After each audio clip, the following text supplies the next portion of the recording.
Europe 1 Soir. 19h, 21h, Pierre de Villeneuve. Avec autour de la table, Gilles-William Goldnadel. Bonsoir, avocat, auteur de l'ouvrage Vol au-dessus d'un nid de cocu, dont on va parler tout à l'heure, si vous le voulez bien.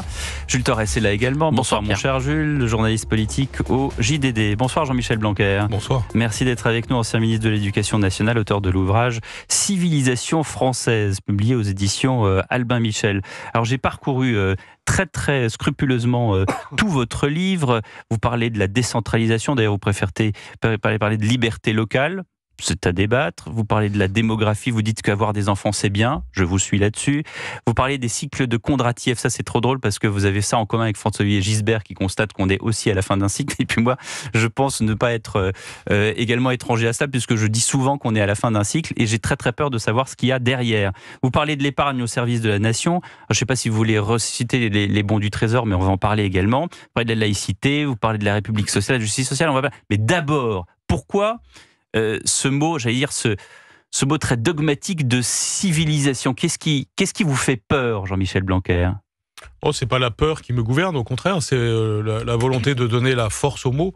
Et le mot civilisation est un mot magnifique. Ça veut dire qu'on est en train de perdre notre civilisation ? En tout cas, le risque existe toujours, pour toute civilisation d'ailleurs, et le risque existe, et il faut toujours avoir une sorte d'exigence avec soi-même, collectivement, c'est-à-dire une exigence de civilisation, c'est-à-dire d'être à hauteur de civilisation. Mais vous avez peur qu'on perde la civilisation à travers les trois grands chapitres de votre livre, c'est-à-dire le territoire, les fameux territoires perdus de la République, la liberté et la République, c'est...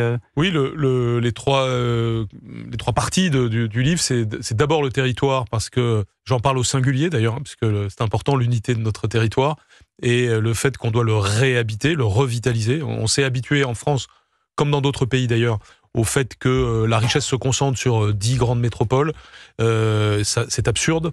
Et le premier de nos problèmes est là. C'est depuis une trentaine d'années de considérer le territoire comme la résultante de facteurs que nous ne maîtrisons pas.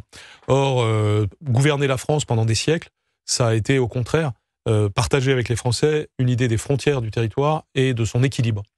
Et donc, c'est déjà ce premier facteur qu'il faut retrouver, c'est-à-dire une capacité à aménager le territoire, par exemple, à réhabiter les départements les moins peuplés de France, que nous devons arrêter de considérer comme des... Vous n'avez pas forcé les gens à aller habiter des territoires... Non, mais vous pouvez très fortement inciter, vous pouvez avoir des politiques d'incitation, ça existe, et on peut le faire, c'est-à-dire... J'en ai connu en Pologne communiste, mais le résultat n'est pas très probant. Non, mais il ne s'agit pas de forcer les gens, il s'agit au contraire de faire, par exemple, des franchises fiscales si vous installez un commerce dans un petit village, il s'agit de faire des incitations démographiques si vous avez des enfants.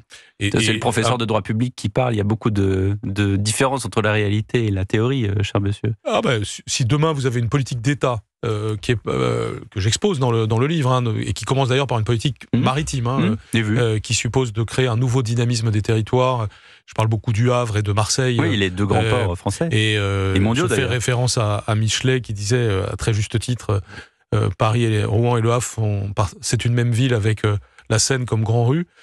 Tout ça, ce sont des perspectives pour réinnerver notre territoire, lui redonner de la sève.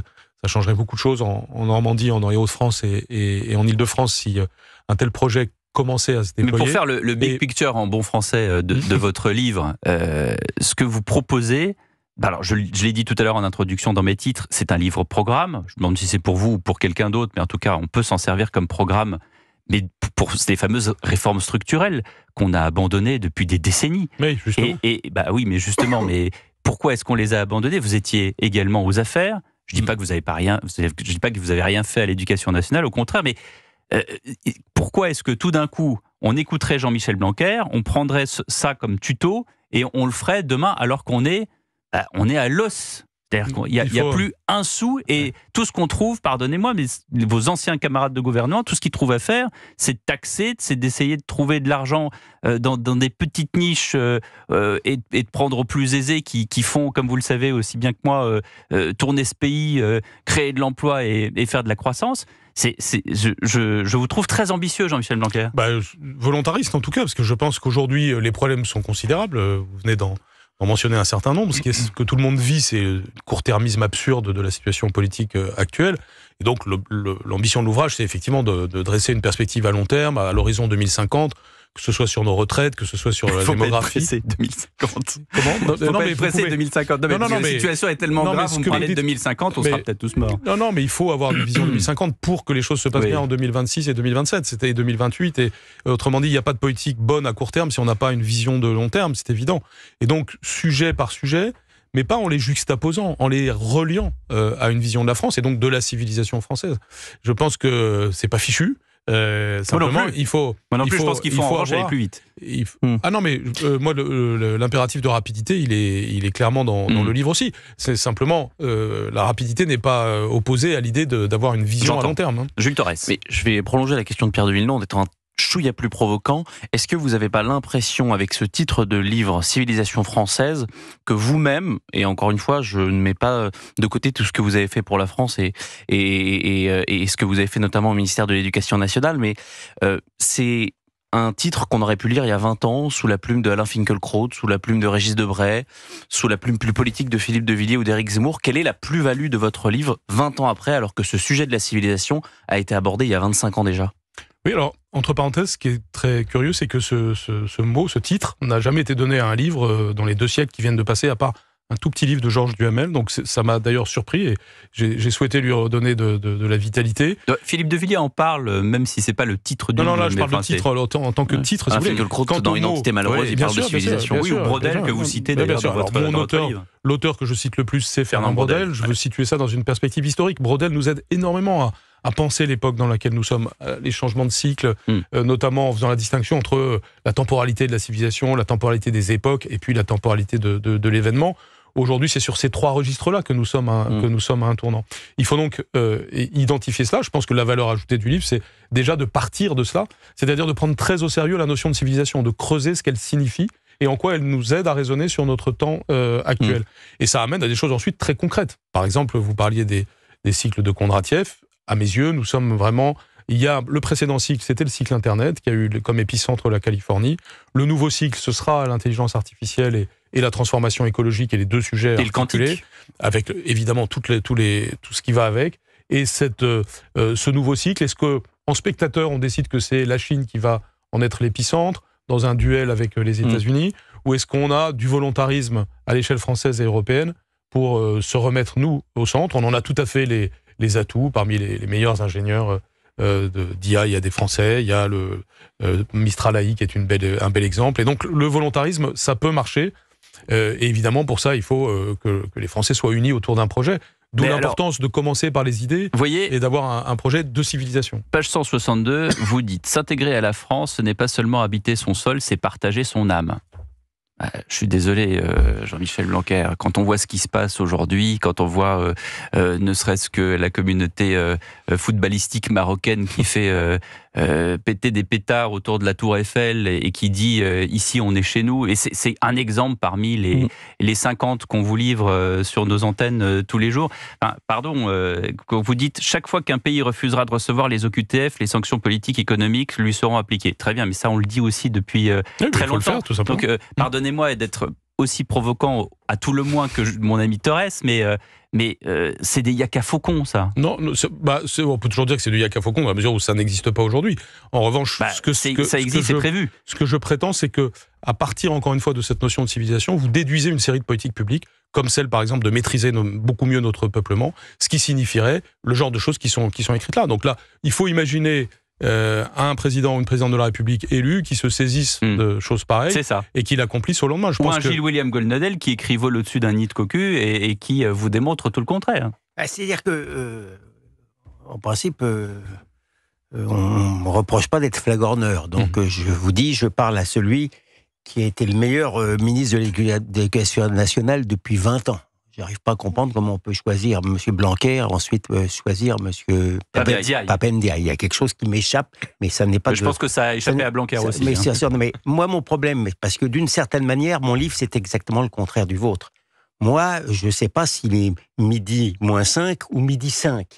Donc, que quelqu'un ait l'optimisme, d'une certaine manière, de penser à 25 ans, alors que je sais qu'il n'y a plus d'esprit civique, il y a beaucoup de gens qui ne sont même plus civilisés. Je ne sais pas si on peut encore se payer ce luxe-là, si vous voulez. C'est ça qui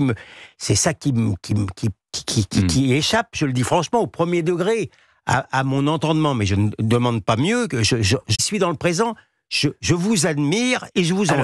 Alors, Merci. ça a été dit, la parole est à la défense, mais après la pause publicitaire et le rappel des titres de l'actualité. 19h27, vous êtes bien sur Europe 1, restez avec nous. Bonjour, c'est Pascal Praud sur Europe 1. 16h-18h, Pascal Praud et vous. Je vous retrouve tous les après-midi, du lundi au vendredi, de 16h à 18h. Bonjour Pascal. C'est à Bruxelles que tout se décide maintenant. À quoi sert notre Assemblée nationale? Plus vous voulez travailler, plus on vous met des bâtons dans les roues. Continuez à dire tout haut ce que tout le monde pense tout bas. Merci. Parce que ce qui compte, c'est vous. Pascal Praud et vous. À demain, de 16h à 18h sur Europe 1. Mission décarbonation avec EDF.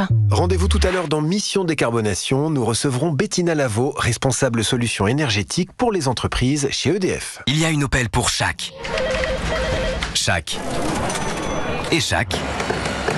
Parce qu'il y a une Opel pour chaque métier, découvrez la gamme utilitaire Opel. Et pendant les journées Opel Pro, bénéficiez de 12 000 € d'avantages clients sur Opel Vivaro Sportive. L'utilitaire qui allie puissance, style, technologie et jusqu'à 8 ans de garantie spéciale offert. Rendez-vous en concession et repartez immédiatement au volant de votre utilitaire. Remise sur un Vivaro Sportive M Diesel 9. Offre non cumulable réservée aux professionnels dans le réseau participant jusqu'au 31 décembre. Détails sur opel.fr. En octobre, grâce à vous, CNews, première chaîne info de France, réalise le meilleur mois de son histoire et creuse l'écart avec ses concurrents. Merci. CNews, vive la liberté d'expression. Cerise nous dit pourquoi on peut compter sur Groupama. Vous cherchez une nouvelle complémentaire santé, Sonia? Oui, Cerise. Le tarif de la mienne va augmenter fortement et financièrement, j'ai peur que ça devienne un peu compliqué. Groupama est là. En nous rejoignant, vous pourriez économiser en moyenne 437 € sur votre contrat santé. Groupama, toujours là pour moi.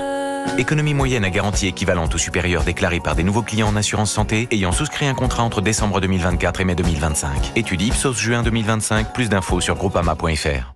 Leclerc, bonjour. Oui, bonjour. Grâce à votre promo Barilla, j'ai face à moi 3 kilos de pâtes. Et donc 3 kilos de dîner facile. Et surtout 3 kilos de compliments.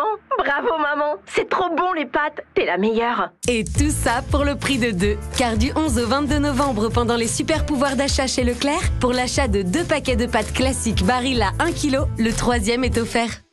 Tout ce qui compte pour vous existe à prix Leclerc. Modalité magasin et drive participants sur www.e.leclerc. Pour votre santé, bougez plus. Moi, dans ma boutique, le client est toujours roi. Je voudrais un bouquet hyper coloré, mais sans fleurs jaunes, ni rouges, ni bleues, s'il vous plaît. Ah, et pas d'orange, ni de blanche également. Oui, bien sûr, avec plaisir. Les pros répondent toujours à l'exigence de leurs clients. Alors chez SFR Pro, on s'engage à répondre à leurs exigences avec nos conseillers pro en magasin. SFR Pro, on s'engage pour vous. Offre soumise à condition réservée aux nouveaux clients justifiant d'un numéro de SIRET en France métropolitaine. Détails sur pro.sfr.fr. D'un côté, on peut se dire que le vaccin contre la grippe n'empêche pas forcément d'attraper la grippe. Mais d'un autre côté, le vaccin permet d'éviter les complications respiratoires ou cardiaques, pouvant mener à des hospitalisations, voire des décès. Si vous avez 65 ans ou plus, que vous êtes atteint d'une maladie chronique ou bien enceinte, le mieux, c'est de vous faire vacciner contre la grippe. Parlez-en à un professionnel de santé. L'assurance maladie. Europe 1, le journal permanent. À 19h30 sur Europe 1. Bonsoir Guillaume Lariche. Bonsoir Pierre, bonsoir à tous. Pour évoquer l'application de l'accord de cessez-le-feu à Gaza, Emmanuel Macron a reçu cet après-midi à l'Elysée le chef de l'autorité palestinienne, Mahmoud Abbas. Ensemble, ils annoncent la création d'un comité conjoint pour rédiger la constitution de l'État de Palestine. Par ailleurs, Mahmoud Abbas promet d'extrader rapidement le Palestinien soupçonné d'avoir supervisé l'attentat antisémite de la rue des Rosiers. L'attaque avait fait 6 morts à Paris en 1982. Les cérémonies du 107e anniversaire de l'armistice de 1918. Emmanuel Macron a présidé ce matin sur les Champs-Élysées les commémorations du 11 novembre. Le chef de l'État a aussi rendu hommage aux Alsaciens et Mosellans enrôlés de force par l'armée allemande durant la Seconde Guerre mondiale. Pour élargir la suspension de la réforme des retraites aux carrières longues comme les aides-soignants, les pompiers, le gouvernement va déposer un amendement. Dans le même temps, Gabriel Attal propose de verser 1 000 € à chaque nouvelle naissance. En bloquant l'argent jusqu'aux 18 ans de l'enfant, l'État pourrait financer une partie des retraites. Les débats reprennent demain à l'Assemblée nationale. L'équipe de France de football est à Clairefontaine pour préparer les 2 derniers matchs des éliminatoires de la Coupe du Monde 2026. En cas de victoire, jeudi soir contre l'Ukraine, les Bleus seront qualifiés pour le mondial. Ce sera du 11 juin au 16 juillet l'année prochaine au Canada, aux États-Unis et au Mexique. Merci Guillaume, à tout à l'heure pour l'actualité. Europe 1 Soir. 19h, 21h, Pierre de Villeneuve. Toujours avec Jules Torres, Gilles-William Goldnadel, Jean-Michel Blanquer qui nous fait l'amitié de passer en direct dans le studio d'Europe 1. Civilisation française chez Albin Michel juste avant la pause. Gilles-William Goldnadel vous disait, Jean-Michel Blanquer, en substance que on voudrait beaucoup changer les choses, mais quand on voit, par exemple, et il prenait cet exemple du port de Rouen où tout est cornaqué par la CGT locale, on a l'impression qu'il y a tellement de glu et tellement de, de murs partout que comment s'y prendre en fait ? Il y a d'autres périodes de notre histoire où on avait ce sentiment d'englument que vous évoquez, et donc la France a su à plusieurs moments de son histoire se rebondir, et même donc dans des moments plus difficiles.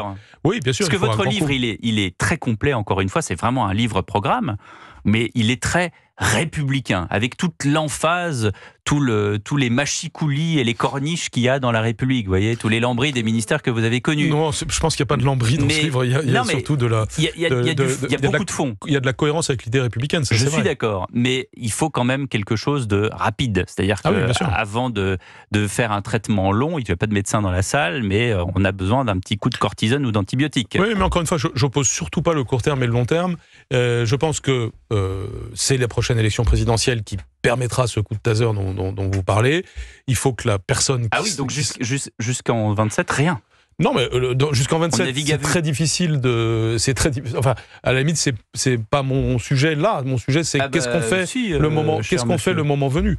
Le moment venu... Non, ça, ce dont je suis sûr, c'est que c'est avec une nouvelle présidence de la République qu'on pourra faire ce que j'expose dans ce livre. Ça, c'est évident. Il y aura besoin sans doute de quelques ordonnances très préparées à l'avance, très partagées avec le peuple à l'occasion de l'élection. Une dizaine d'ordonnances pour remettre les choses sur pied, et notamment les points que j'évoquais à l'instant sur l'aménagement du territoire, sur le nouveau système de retraite. Je propose un nouveau système de retraite avec notamment un message vis-à-vis des moins de 40 ans aujourd'hui. C'est la création d'un fonds souverain auquel on ne touche pas pendant une vingtaine d'années. Ça m'a fait penser au bon du Trésor, moi, les fonds souverains. Oui, c'est cousin, mais c'est encore autre chose. Ça veut dire qu'on est vraiment dans la... Mais non, mais c'est encore autre chose, parce que le fonds souverain permet d'abord d'investir dans la France. Vous savez, il y a quand même, vous le savez bien, une très grosse épargne. Oui, l'idée qui est éternelle, si je puis dire, c'est comment vous drainez l'épargne intelligemment. Aujourd'hui, l'épargne part vers des fonds de pension américains, par exemple, et ensuite eux-mêmes vont acheter des entreprises du CAC 40. Donc